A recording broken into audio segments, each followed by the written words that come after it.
prepare our hearts and our minds to receive His Word.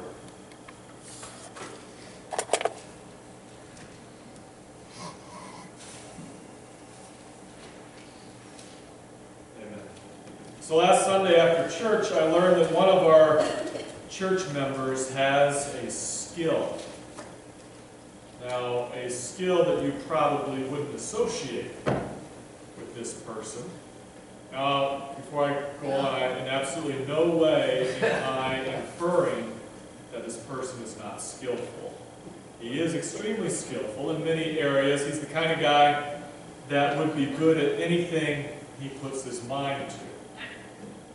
I just don't think about him putting his mind to this. After church, Megan commented to Tracy that she liked her hair. She said, "Oh, well, thanks, Keith did it."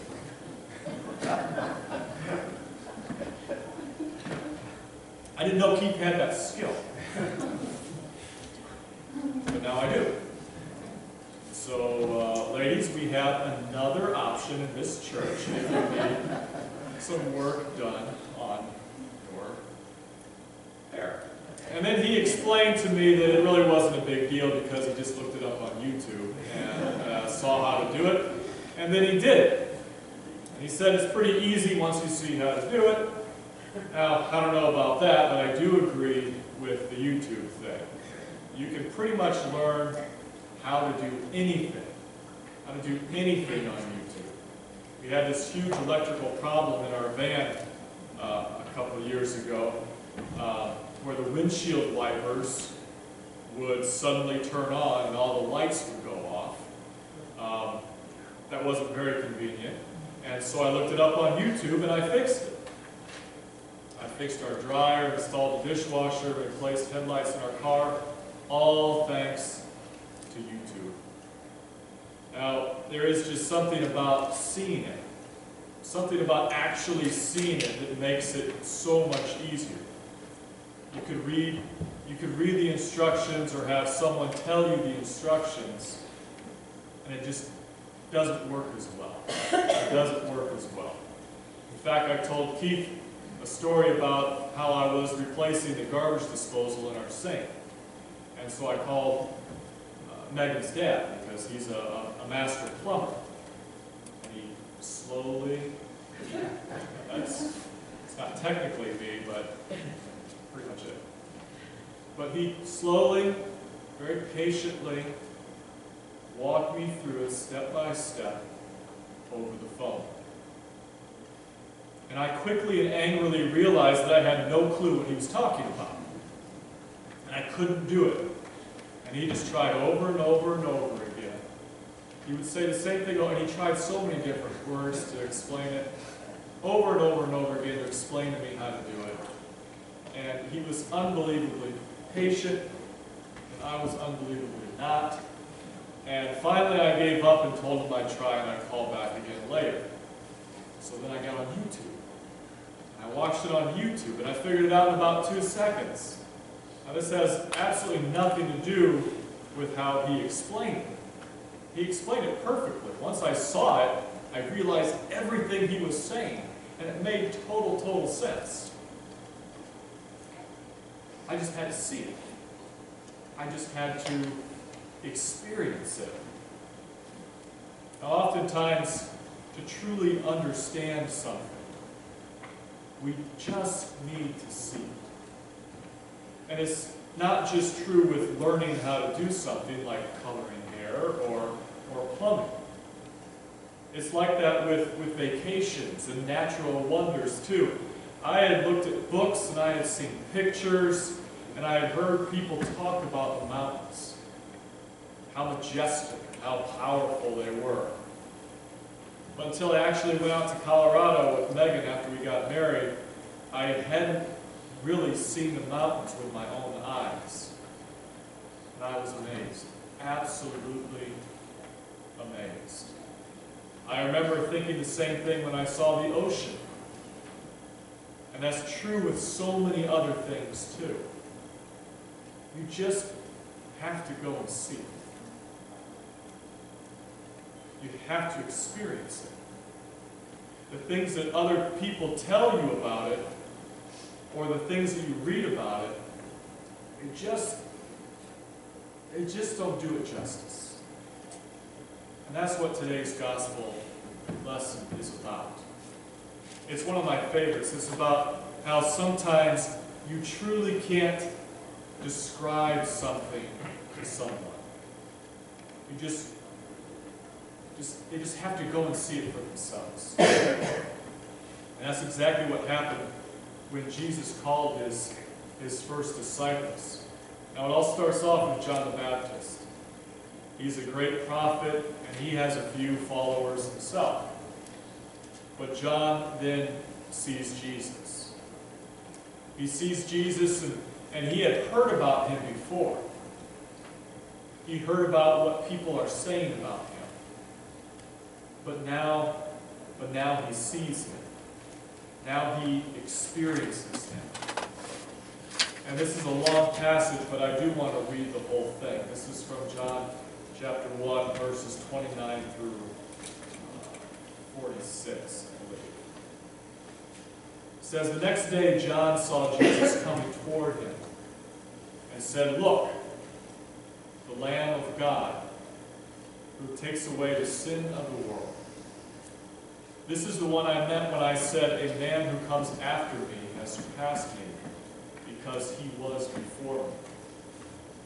I myself did not know him, but the reason I came baptizing with water was that he might be revealed to Israel.' Then John gave this testimony. I saw the Spirit come down from heaven as a dove and remain on him. And I myself did not know him, but the one who sent me to baptize with water told me, the man on whom you see the Spirit come down and remain is the one who will baptize with the Holy Spirit. I have seen and I testify that this is God's chosen one." The next day, John was there again with two of his disciples. When he saw Jesus passing by, he said, "Look, the Lamb of God." When the two disciples heard him say this, they followed Jesus. And turning around, Jesus saw them following and asked, "What do you want?" They said, "Rabbi, where are you staying?" "Come," he replied, "and you will see." So that afternoon they went, and they saw where he was staying, and they spent the day with him. It was about 4 in the afternoon. Andrew, Simon Peter's brother, was one of the two who had heard what John had said, and who had followed Jesus. The first thing Andrew did was to find his brother Simon and tell him, "We have found the Messiah." And he brought him to Jesus. Jesus looked at him and said, "You are Simon, son of John. You will be called Peter." The next day, Jesus decided to leave for Galilee. Finding Philip, he said, "Follow me." Philip, like Andrew and Peter, was from the town of Bethsaida. Philip found Nathanael and told him, "We have found the one Moses wrote about in the law, and about whom the prophets also wrote, Jesus of Nazareth, the son of Joseph." "Nazareth? Can anything good come from there?" Nathanael asked. "Come and see," said Philip. So, John prepares his disciples to leave him. He prepares his disciples to leave him and devote themselves instead to Jesus. John's life has been spent preparing people and pointing people towards Jesus. And John realizes that this is the moment. This is the moment that he's been waiting for. And he says to his friends, "Look, there goes the Lamb of God." In other words, he's saying, now's your chance. Now's your chance. What are you waiting for? Go after him. He's the one that you really want to follow. And they do. immediately they begin to follow Jesus. Now, these men don't really know Jesus. They really don't know what to expect. All they know is what John has told them about Jesus. But they want to follow him.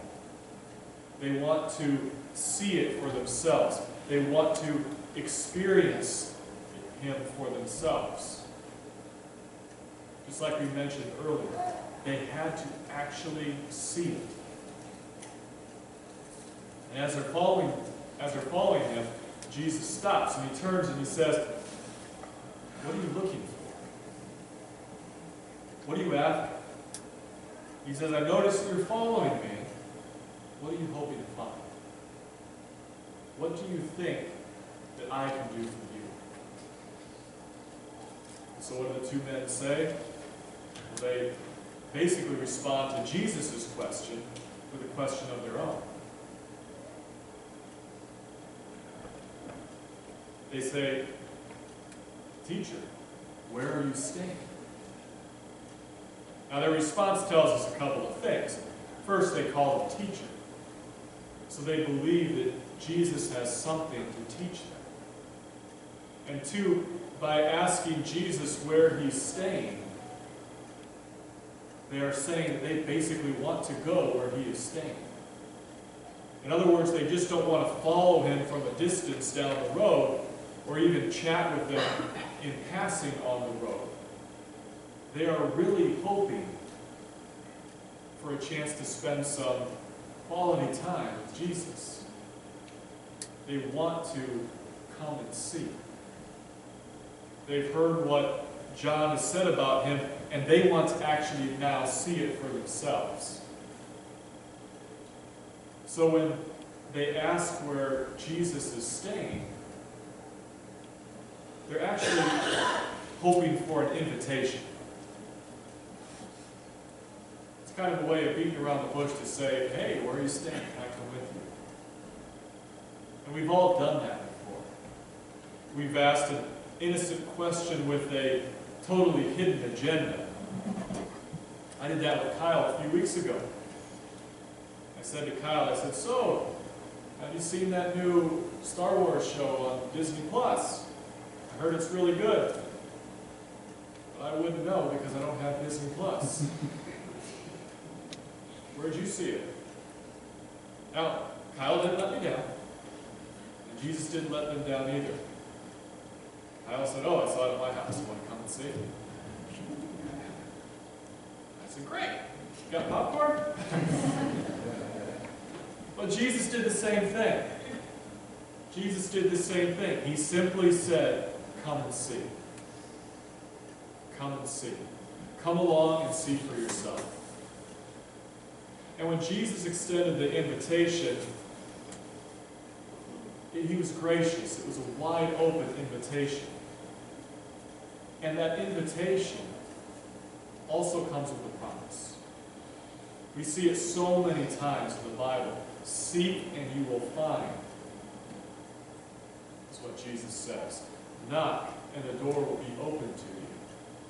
Ask and you will receive. Come to me if you are weary and heavy burdened, and I will give you rest. If you are thirsty, come to me and drink, and I will make living streams flow from your soul.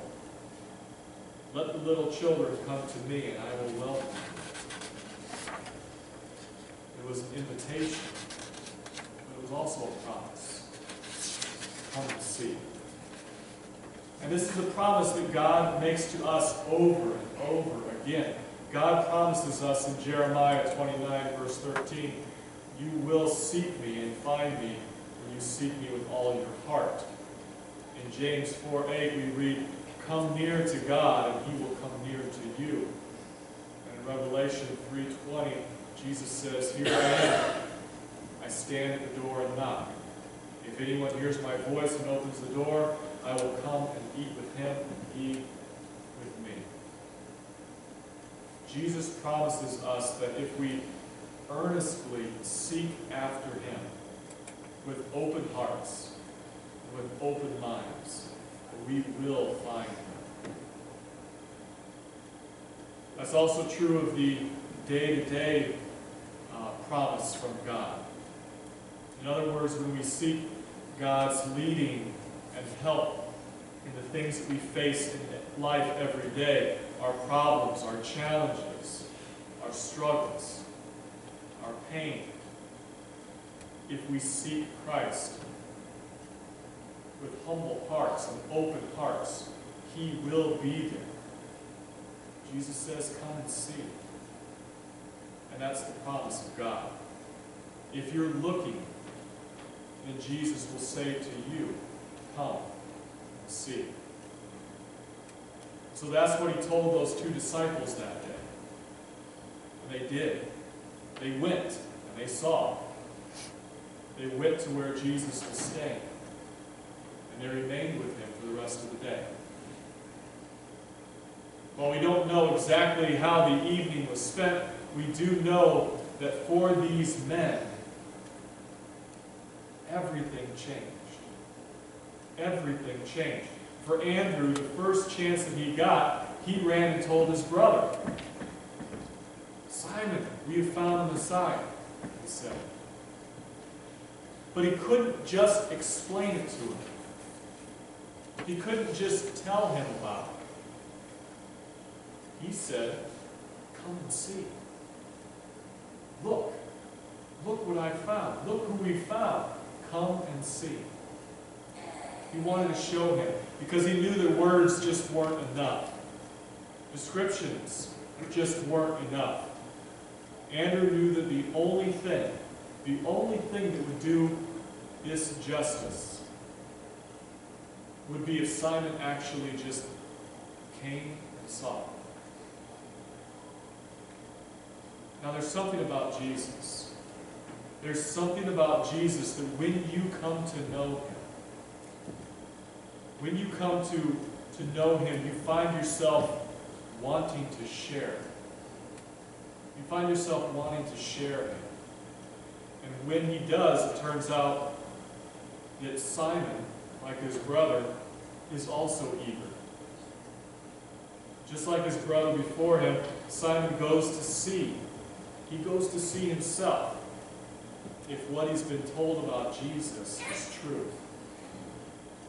And when he does, Jesus welcomes Simon, just like He welcomed his brother before him. And when Simon comes face to face with Jesus, Jesus looked carefully at Simon. And Jesus was studying his heart. He was not studying Simon's heart to see what kind of man he was.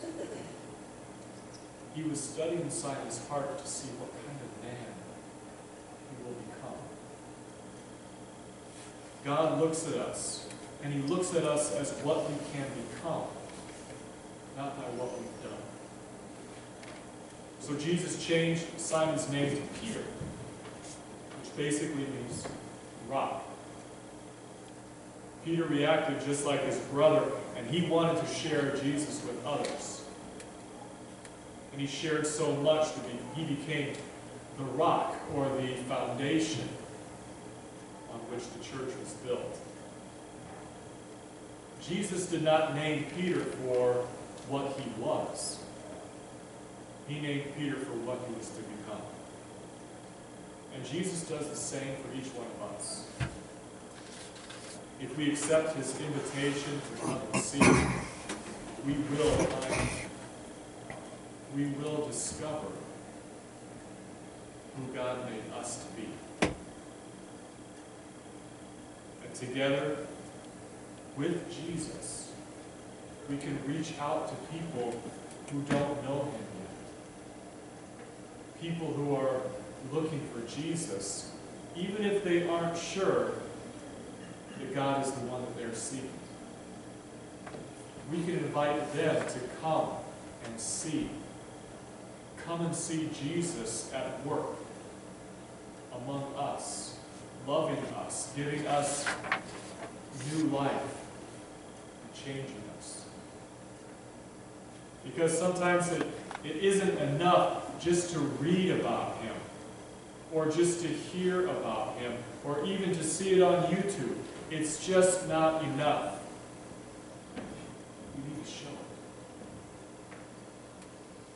we need to show it. We need to take a line from Jesus to come and see. Show others what it is really like to know the love of Jesus. Show others what it feels like to be completely loved by Jesus.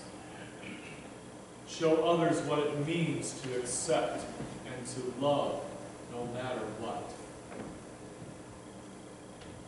Show others what it truly means to love one another. Jesus has come. Jesus has come near. All the way from heaven down to earth. The divine Word has become flesh, full of grace, full of truth. And He's come to extend this invitation to all who want to know, to all who want to experience, to all who want to see. Come and see, it says.